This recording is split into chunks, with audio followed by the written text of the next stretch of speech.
Good evening. It's 6:01 p.m. Eastern Standard Time on Sunday, March 8th. It is 1:31 a.m. in Tehran.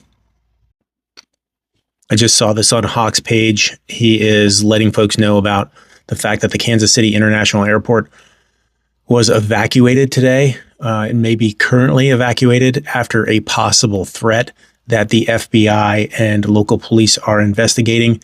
This comes after we're finding out that the Trump White House is allegedly blocking U.S. intelligence agencies from warning Americans about rising terrorist threats at home, according to a report by the Daily Mail.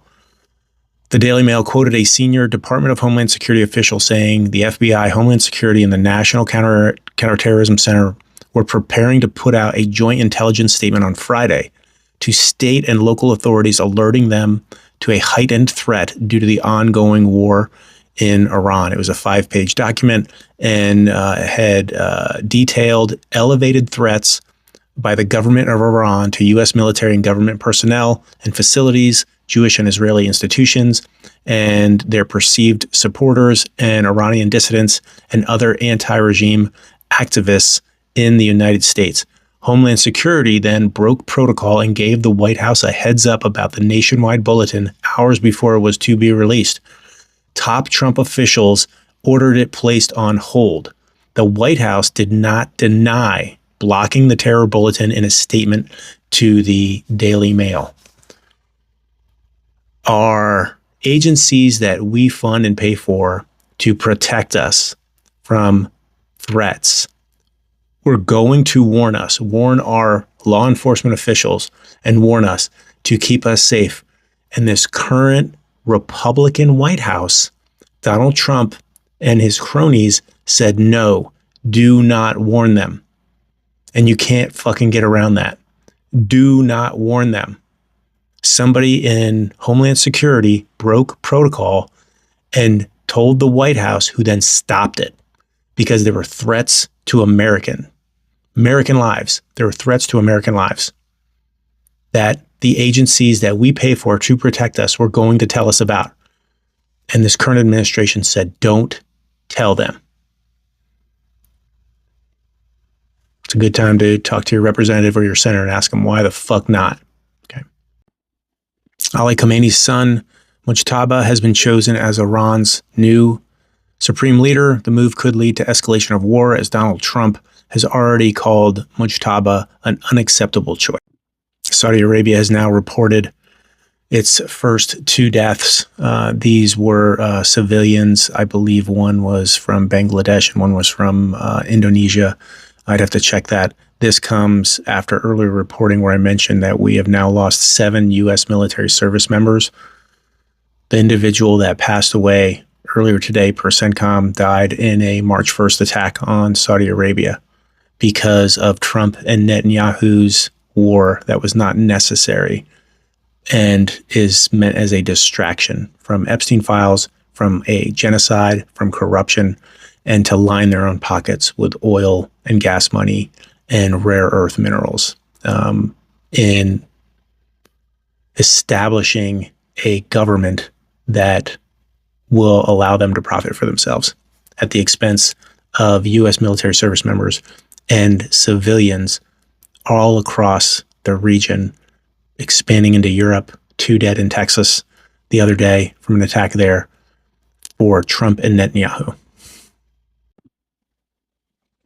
United States Ambassador to the UN, Mike Waltz, said Trump would deal with Russia, helping Iran, targeting U.S. military service members and equipment. However, at the same time, Trump has dismissed those claims and basically brushed them off, and is also allowing Russia to sell oil to India, which will help fund its invasion of Ukraine. He is not going to do shit to Putin, his bestest buddy. Hakeem Jeffries won't commit to blocking additional Iran war funding. He has come out with others like Ruben Gallego, who called this war dumb, and Chris Coons, who said that they need to see justification before they give any money to fund this war. This is, at the same time, the other corner of their mouth, they're saying there is no justification for this war. There was no intercontinental ballistic missile. There was no nuke coming online. There was no, preemptive attack that was coming from Iran. None of that. And they've shot holes in all of that. And now they're saying, well, if Trump can justify this, maybe we'll give him money. Do not give them a fucking penny for this war. Talk to your representatives, please, your senators, make a lot of noise, not a fucking penny. If they need money, they can pull it from ICE.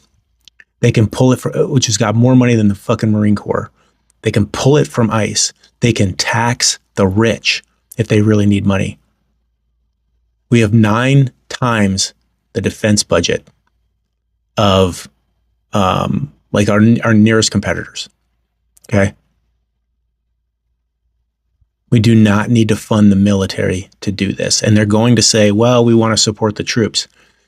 Take the money from fucking ICE if you're going to do that. It does not have to come from us. It does not have to come from services. It does not have to come from things for the people of the United States that we actually want and support us. Do not give this fucking war a penny. And if your representative or your senator is talking about doing that,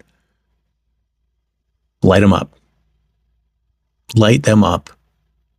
Take money from ICE. Tax the rich if they really want to make this war happen.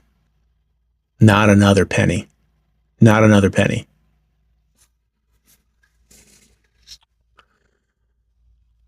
Six Palestinians have also been killed this week by Israeli settlers after altercations, bringing the total to 7 this year. This is a major escalation after a total of 9 were killed in all of 2025.